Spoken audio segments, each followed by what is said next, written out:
Shalom amigos, les habla Sergio Bacari del canal Un Bacari Suelto en Israel. Estoy al lado de mi trabajo en la ciudad de Rishon LeZion, en la intersección de la avenida Herzl y la calle Rothschild. Es decir, quien puso la idea del sionismo y quien la subvencionó, quien puso el dinero para que el proyecto de Herzl del sionismo se lleve a cabo. Y aquí me tienen en el Estado de Israel, en el Estado sionista, en el Estado de los judíos. Lo que voy a hacer hoy, voy a caminar por la calle Rothschild de esta ciudad y voy a poner de fondo un programa de radio. Todas las personas que vamos a ver ahora en el video tienen un nombre y de eso voy a hablar hoy. O sea, de eso voy a mostrarles hoy, de aquel programa de radio que hablé sobre los nombres que hay en Israel, como nos llamamos los israelíes. Espero que sea un programa interesante. Muchos de ustedes me piden de que camine más lento y muestre más cosas cuando yo hago los videos. La opción es de caminar lento y mostrar menos cosas o de caminar rápido y mostrar más cosas. Yo opto por la segunda. Y el que quiere ver las cosas más lentas, que cambie en la resolución de los videos de YouTube la velocidad y que vea las cosas más lento. Eso es todo. Empecemos a caminar y a escuchar el programa de radio de fondo. Vamos. Hola oyentes de Radio Sefarad, volvemos a viajar a Israel de la mano de Sergio Bacari, un Bacari suelto en las ondas. ¿Qué tal, Sergio? Shalom, Jorge. Shalom a todos los que nos están escuchando.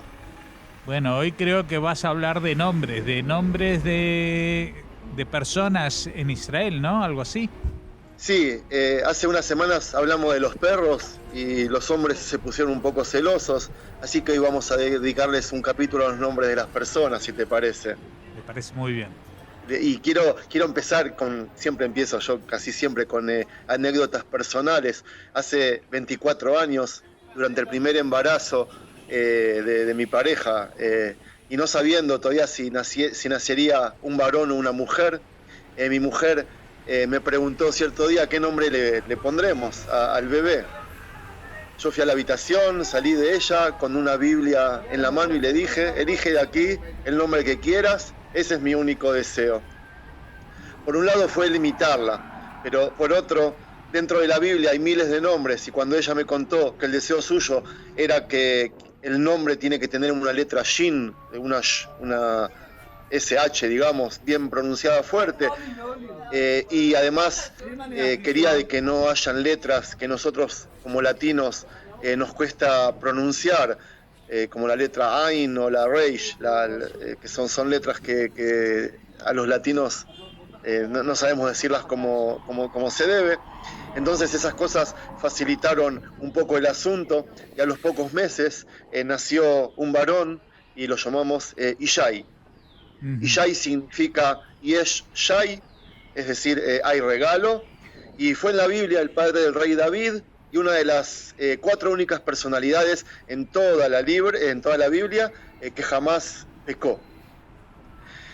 En hebreo, todo nombre tiene su significado y es muy común preguntar por él cuando uno no sabe qué significa. Cuando alguien te dice que su hijo se llama Ron, por ejemplo, y uno no sabe bien lo que significa, entonces se le pregunta y siempre recibirás una respuesta.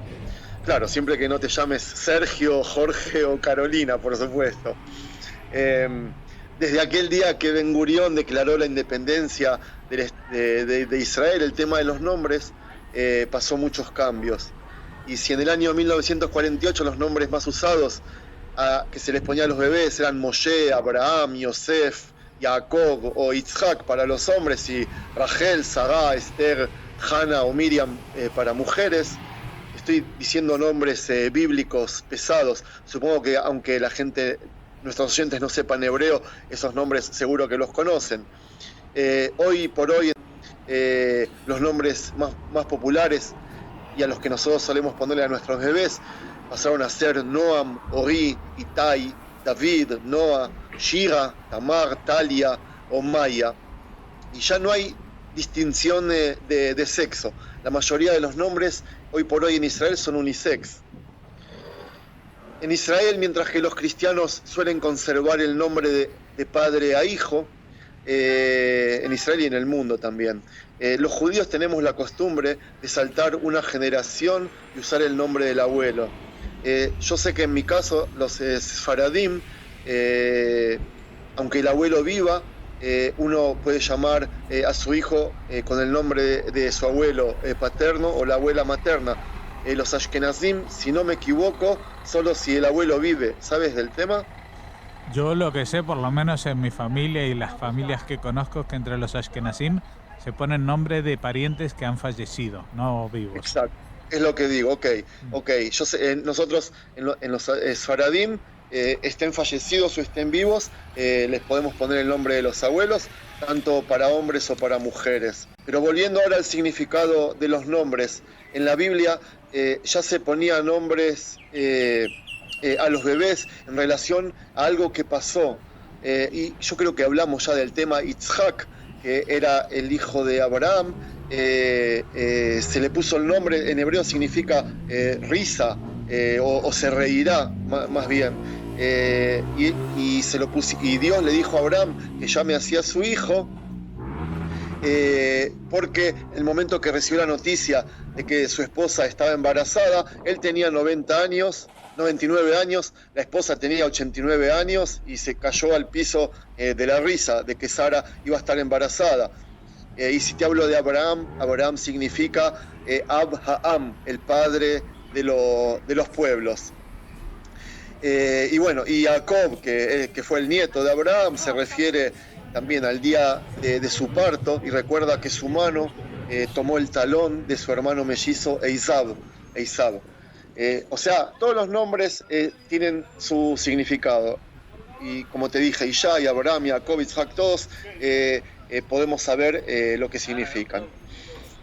En las primeras décadas del país, de Israel, eran líderes en Israel o populares los nombres de la Biblia, y los colonos que llegaban en esos momentos hacían hebreo su nombre de origen.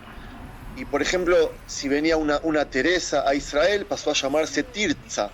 Helen pasó a llamarse Ilana. Y Wolf pasó a llamarse Zeeb. Zeeb significa literariamente lobo, como Wolf en inglés.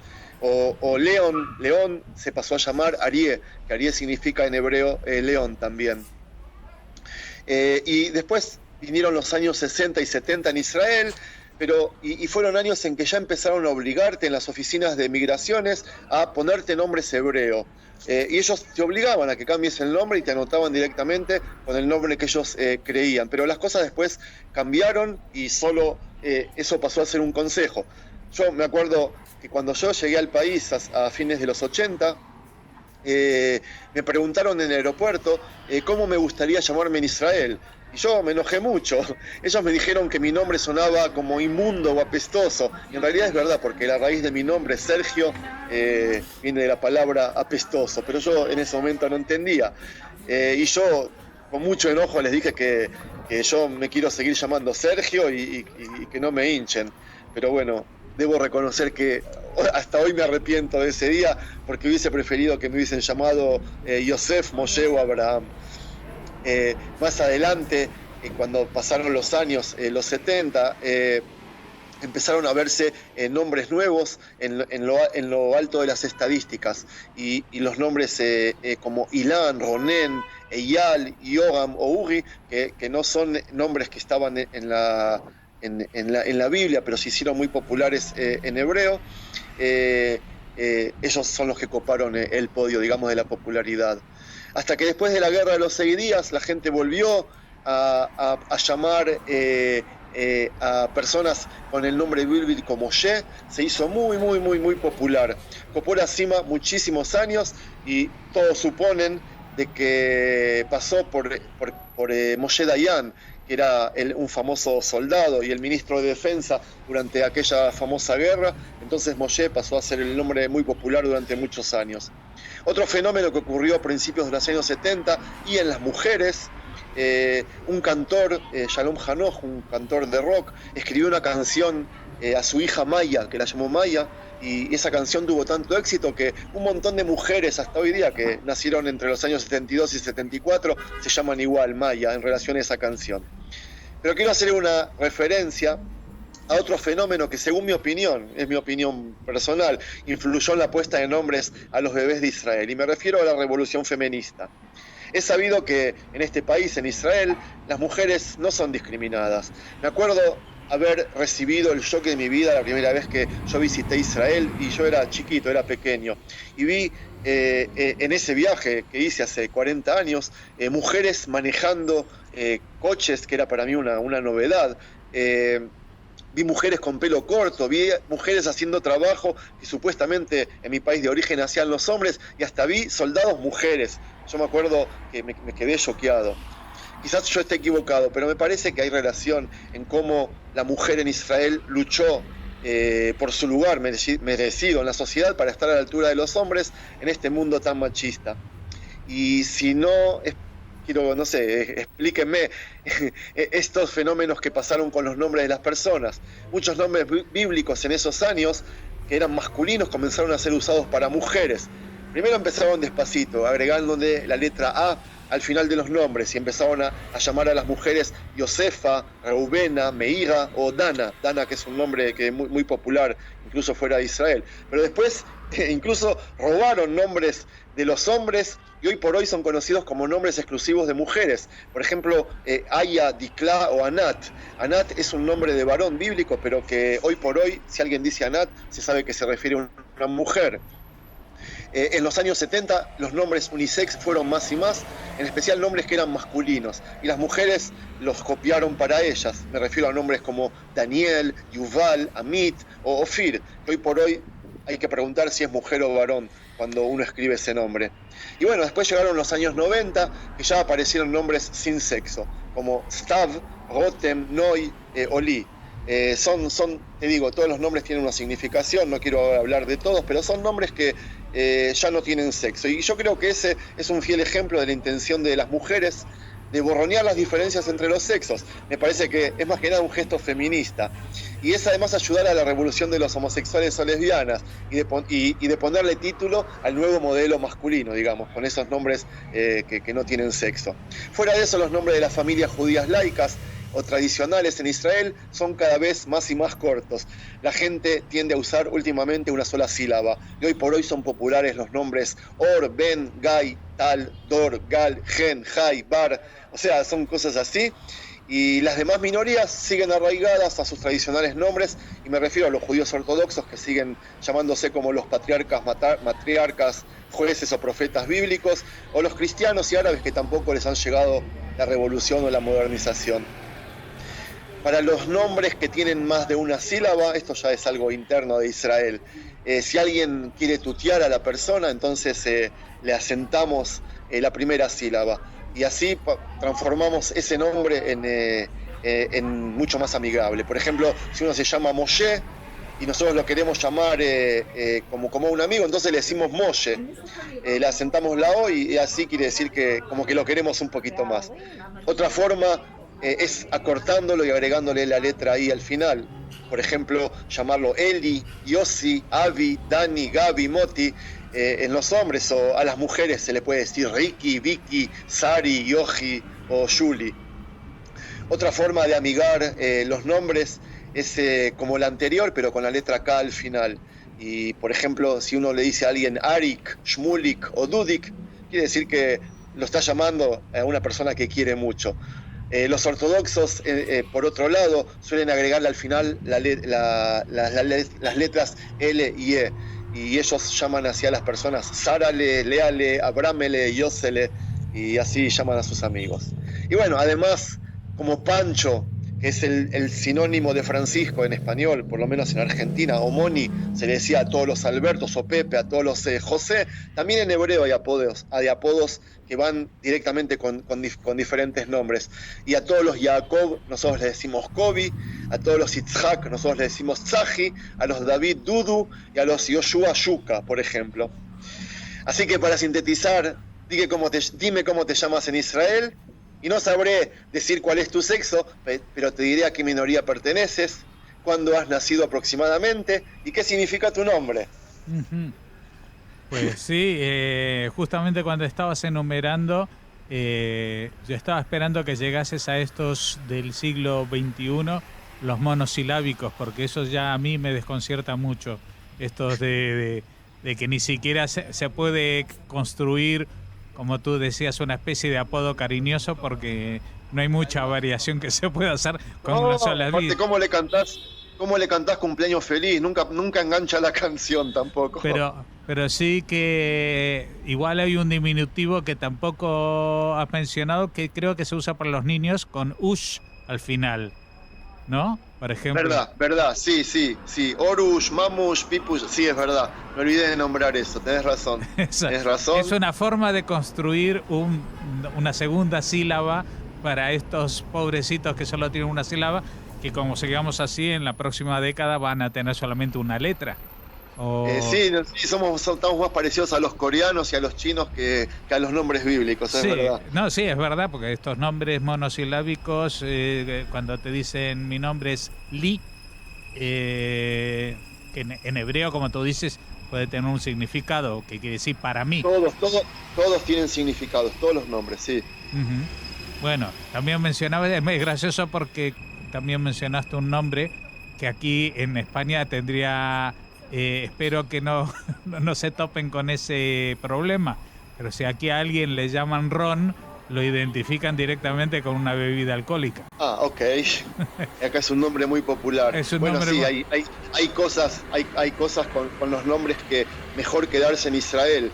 Un nombre muy popular en Israel de mujer es Ronia, por ejemplo. Ronia, con ese nombre. En la Argentina, sí, está muy mal visto llamarse Ronia. Hay que hablar del nombre Gita o del nombre, qué sé yo, hay nombres que dan gracia en otros lugares. Matan, por ejemplo, uno lo lee y dice matan, o matar. Matar es un nombre hermoso en hebreo, pero decirlo en español suena otra cosa. Suena muy violento, exacto. Sí. Bueno, siempre tienes un mensaje final. Hoy tengo una pregunta. A ver. Después de todo lo que te he explicado, quiero hacerte a vos, Jorge, una pregunta. ¿Cuál es, según vos, según tú, el nombre más popular en los últimos 15 años para varones en Israel, que es el único país de los judíos en todo el mundo? Bueno, ahí ya, si me haces la pregunta es porque no va a ser nada habitual, o sea que seguro que no es un nombre de estos bíblicos y ya me rindo de entrada. ¿Cuál es el nombre más habitual en Israel? El nombre más habitual en los últimos 15 años, número 1 en el podio, sin poderlo mover en los últimos 15 años, es Muhammad. Ajá. Muhammad es el nombre que los árabes israelíes suelen llamar así a los primogénitos, y como ellos representan el 20% de todos los ciudadanos, no hay manera de sacarlos de ese lugar en el podio, de los hombres, por supuesto. Más allá de lo simpático que suena, yo creo que dice mucho de nosotros como pueblo y también como nación. Bueno, Sergio, saludos a tus muchos amigos Muhammad, que significa Mahoma, y esperemos que en los próximos años puedas superar esa decisión que tomaste hace tanto de llamarte con un nombre que en ese país suena mal, que suena a... en vez de Sergio Sirajón, ¿no? Exactamente. A algo que apesta. Nosotros... Bueno, no hace falta que lo repitas tantas veces. No, pero para que los oyentes sepan de qué se trata. De todas maneras, que sepas que yo cuando viví ahí también, para que hoy en día es mucho más habitual porque se han habituado a los nombres latinos, pero en aquella época que alguien pronunciase Jorge en Israel no era fácil. Decían algo así como jaja. O sea, era algo... A mí me salvaron los jugadores de fútbol de España y de Sudamérica. Me salvaron la vida. Sí, Agüero y esta gente, ¿no? Exacto. Bueno, pues nosotros te perdonamos tu nombre, te perdonamos tu apellido y te perdonamos todo hasta la semana que viene. Ahí volveremos a encontrar. Espera, antes de despedirnos, estuve hace 2 semanas en España, cuando fui a comprar algo en Starbucks, me preguntaron cómo me llamo. Y por suerte, dije, por fin puedo decir mi nombre y que nadie se ría. Y cuando dije Sergio, la persona que me atendió me miró y me dijo, tú no te llamas Sergio, me estás mintiendo y te quieres hacer el español. me dijo así. Claro, porque le sonabas a extranjero, y siendo un extranjero, ¿cómo te vas a llamar Sergio? Pues, bueno. Uno es extranjero muchas veces en la vida. Muchas gracias por habernos atendido. Hasta la semana que viene. Shalom Jorge y shalom a todos los que nos escucharon.